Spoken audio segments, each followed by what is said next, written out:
танлаа дараа нь хэлнэ. Ер нь бол бид чи олон засгийн газар огцрууллаа л да. 1990 оноос хойш нэг засгийн газрын дундаж наслалт 1.5 жил. 1.5 жил болгонд л би засгийн газар огцруулаад байгаа л да. Тэгээд ард түмэн их хурлын гишүүдийн 85% энэ намд өгөөд 85%-аас суучаа тэгээд өөрсдийнхөө засгийн газрыг огцруулсныг би ойлгохгүй л байгаа. Гэхдээ одоо бол нэгдээ хөрөсөх сайд томилогдох нь ойлгомжтой. Тийм учраас дараагийн засгийн газрыг байгуулах асуудал удаан настай засгийн газар байгаас гэж би нэгдүгürt ерөөж байна. Хүсэж байна, ерөөж байна. За 2-3 тодорхой асуудал тодорхой хариулт авъя. Нэгдүгürt нь энэ за оюутлогын асуудал дээр та ярьлаа. Тэнд одоо улаан сайд бид сайд байж байхдаа шалгалт хийсэн. Шалгалтын дараа Дубай руу нисээд аимшигтай гэрээ нэртэй төлөвлөгөө гаргаж ирээд батлуулаа ингэ явуулсан. Энэ Дубайн гэрээг оюутлогыг яах вэ? Яг яах вэ? Тэрийг тодорхой хариулаач. Нэгдүгээр асуулт. За хоёрт нь бол энэ 5 толгой ордын эдийн засгийн хэрэгэлтэнд оруулах асуудал одоо ингээд улс төрцөөр гал 5 толгоогоос бид юм хүртэж чадахгүй болчиход байна л да. Яг 5 толгойг яах вэ гэдэг одоо бодлого бол ерөнхий сайдын толгойд байх ёстой. Тэгэхгүй одоо тэгж ярина, ингэж бүлгээр шийдвэрлэх гэсэн байхгүй. 5 толгойг яах вэ? 3 дугаарт нь Эрдэнэтийн 49% асуудлыг ямар хугацаанд шинэ засгийн газар шийдэх вэ? Шинэ засгийн газар Эрдэнэтийн асуудлыг шийдэх үү? За ер нь бол энэ олон жил яриад байгаа энэ эгийн голын усан цахилгаан станцын асуудлыг одоо миний мэдхээр бараг 20 гаруй жил ярьж л байна л да. Засгийн газар болгоо эгийн цахилгаан станц зэрэг энэ дээр одоо яах гэсэн юм тодорхой хэдэн асуудал эзэн засгийн чиглэлээр байж байна. Давхар дээлийн асуудлын талаар өчигдөр ардчилсан намын бүлгийн хурал дээр бараг сайд дараа нэмэх юм ярьж өглөө. Та бол яг энэ бүтцээр ажиллана гэж байгаа учраас энэ бүтцээрээ энэ одоо давхар дээл дан дээр л ажиллах уу, давхар дээлийн тоог нэмэх үү гэсэн ийм дөрөвдөх асуудал байна. За энэ Монгол улсын эдийн засгийн нөхцөл байдалд бол хамгийн их ноцтой юм бол энэ ажиллах хүчин болчиход байгаа маа. Ерөнхий сайд болох хүн одоо шадар сайд. Өнөөдөр сургууль төгсөж байгаа хүмүүсийн 60-аас 70% нь бол дээд сургууль төгссөн парилтаарууд бий болчихсон. Дээд сургууль төгсөөд одоо ажил хийж байгаа хүмүүс алга байна. Гэтэл техник мэргэжлийн сургууль уу тэр яг жинхэнэ ажил хийдэг хүмүүс бол 30-аас 40% төгсөж шүү дээ. Тэгэхээр энэ бодлого дээр танай засгийн газар эрс өөрчлөлт хийж жинхэнэ Монголын одоо хүн ажил хийдэг тийм одоо би одоо нөхцөлийг бий болгох уу? Би бол ажилсаг Монгол хөтөлбөр гэж одоо 2 жилийн өмнөөс ярьж байгаа. Ажилсаг Монгол хүн Монгол улсыг хөгжүүлнэ гэсэн. Би энэ ажилсаг Монгол хөтөлбөрийг дэмжиж ажиллах уу гэж. За ер нь бол одоо ингээ эдийн засгийн ингээ хараад байхад бол Монгол улсын нийт гадаад өрийн хэмжээг манайхан засгийн газрын өрийг яриад байгаа. Гадаад өрийн хэмжээ 4.6 тэрбум доллар байгаа. Одоо энэ дээр бол нөгөө арилжааны банк одоо энэ юунууд нэмэгдэж байгаа шүү дээ. Одоо аж ахуй нэгжүүд. За энд зүгээр одоо болохгүй юм болгоныг яриад байх юм биш. Энэ өмнөх засгийн газар бол төсвийн алдагдлыг 1.2 их найтай бууруулад байгаа. Эдийн засгийн нөхцөл байдал тодорхой хэмжээгээр сайжирсан. Бас ч өөр өмнөх засгийн газар ардчилсан намын үеийн засгийн газараас авснаасаа бол илүү нөхцөлтэй байдлыг танд хүлээлгэж өгч байгаа шүү дээ. Тэгэхээр ийм нөхцөл байдалд та одоо энэ эдийн засгийнхаа одоо алхам гаргахад яг юунаас эхлэх вэ? Өнөөдөр өрийн хэмжээ их байна. Өртөө хүн бол өрийг бол хор гэж Германы алдартай тэр эдийн засагч Ханс Вернер Зин гэдэг хүн хэлсэн байлаа. Монгол хүн ч гэсэн өртөө хүн өөдөлдгөө, өтөө мал таргалдггүй гэдэг.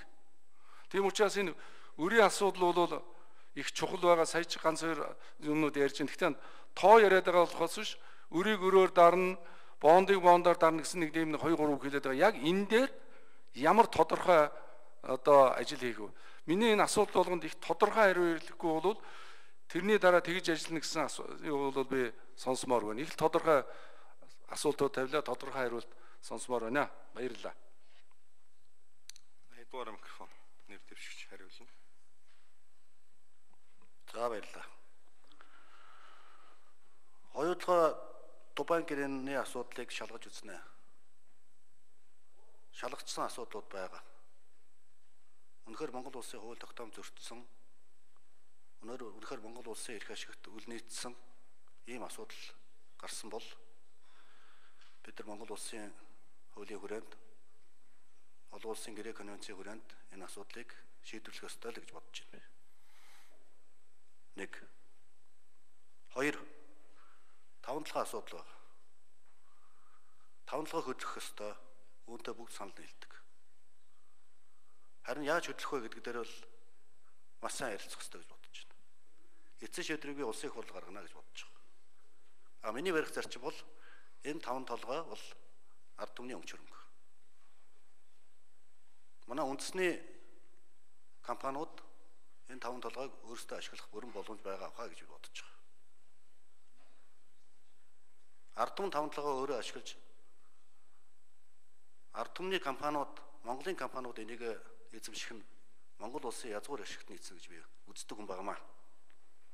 3-т Эрдэнэтийн асуудал. Монгол төр хуультай цаазтай. Энэ хууль цаазын хүрээнд л энэ асуудлыг шийдэх ёстой. Улсын их хурлын тогтоол гарсан. Шүүхтээр зарим асуудлууд явж байгаа гэсэн. Эцсийн шийдвэрийг бас шүүх гаргадаг. Улсын их хурл ямар ч байсан тогтоолоо гаргачихсан байна. Энэ асуудал бол хууль дүрмийн дагуу шийдэгдэх ёстой гэж бодож байна. 5-дугаарт Эгийн голын усан цэцлэгээ станцын асуудал байгаа. Барин байгуулна гэж бид нар олон жил ярьсан. Ганц зүйл дээр зөрөлдөг энэ бол Оросын холбооны улс. Би шадар сайд байхдаа Оросын холбооны улсын байгалийн нөөцийн сайд Донскойтой засгийн газрын хоорондын комиссийн уралдааны үеэр бас энэ асуудал хөндөгдөж ярьсан. Усны нөөц, байгалийн нөөцтэй холбоотой асуудал учраас Оросын холбооны улс үүн дээр бас эсрэг байр суурьтай байдаг. Хамгийн гол ажил гацааж байгаа зүйл бол энэ.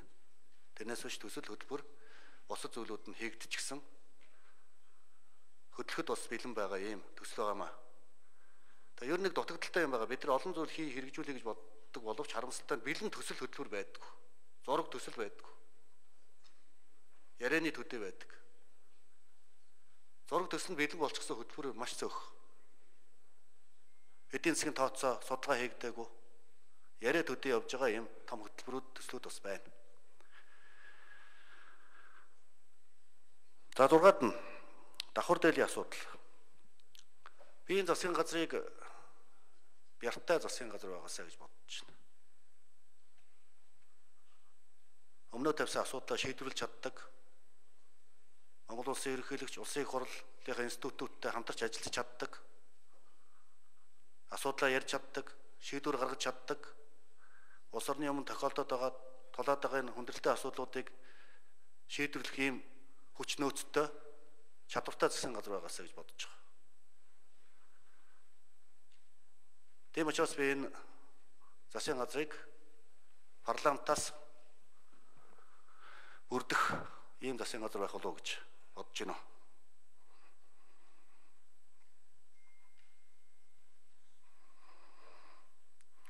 За 7-дугаар асуудал байна.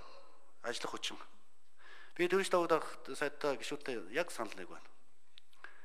Өнөөдөр бидэнд мэрэгжлийн хуучнаар хэлбэл одоо ажилчин анги, мэрэгжлийн одоо ажилчид зайлшгүй шаардлагатай байна.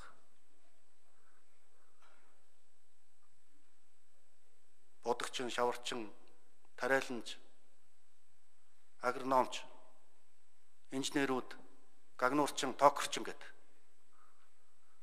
Тэгээ энэ мэрэгжлийг эзэмшүүлдэг нэг газар байгаа. Энэ бол мэрэгжлийн сургалт үйлдвэрлэлийн төв. Тэгэхээр энэ мэрэгжлийн сургалт үйлдвэрлэлийн төвийг одоо их сайн дэмжиж, үүгээрээ дамжуулж ажилчдаа бэлтгэх, мэрэгжлийн өндөр ур чадвартай ажилчдыг бэлтгэх, материаллык үйлдвэрлэлийн салбарт, үйлчлэгээний салбарт ажиллах ийм бүрэн боломжтой одоо мэрэгжлийн ажилчдыг одоо хүмүүсийг одоо бэлтгэх зайлшгүй шаардлага байна. Тийм учраас энэ мэрэгжлийн сургалт үйлдвэрлэлийн төвийг бэхжүүлэх чиглэлээр Монгол Улсын засгийн газар харин тодорхой анхаарал хандуулж, тодорхой хөрөнгө санхүүжилт өгч, гадна дотны зээс тусламж ийг чиглүүлж ажиллах нь Монгол улсын энэ том бүтээн байгуулалтыг цааш нь өрнүүлэхэд хамгийн чухал одоо мэрэгчлэнүүдэ гэж ингэж бодож байна. За эцэст нь засгийн газрын өрийн асуудал.